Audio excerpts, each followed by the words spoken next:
गीतरे दुलकिला तालपदर। Vijaypur block तालपदर ठारे बड़ धूमधाम रे पालित हो जाइछि कार्तिक चतुर्दशी। अंचलर जनाशुना पंडित नरेंद्र होता पूजा पाठ कार्य संपादन करथिले। शेष दिन समस्ते एकत्रित होई प्रसाद सेवन करथिले।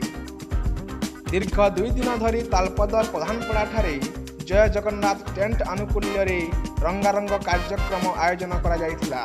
प्रथम दिन रे गीतिकार जतीन्द्र प्रधान, नृत्यशिल्पी दिलीप साहू, कंठशिल्पी आशीष कुंभार, अभिनेता बरगड़िया मिथुन अतिथि भाव में योगदान करी कार्यक्रम को सफल करथिले।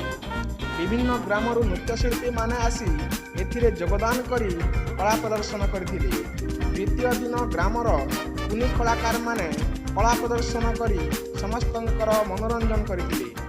उभय दिन गीतिकार जतिन्द्र मंच परिचालना करथिले। तालपदर टीवी यूट्यूब चैनल रे कार्यक्रम सीधा प्रसारण करा कार्यक्रम रे ग्रामर भद्रमंडली यथा सर्जन प्रधान, पपटलाल भई, विवेकानंद प्रधान, हुदमणि साहू, देवाशीष प्रधान प्रमुख उपस्थित थिले।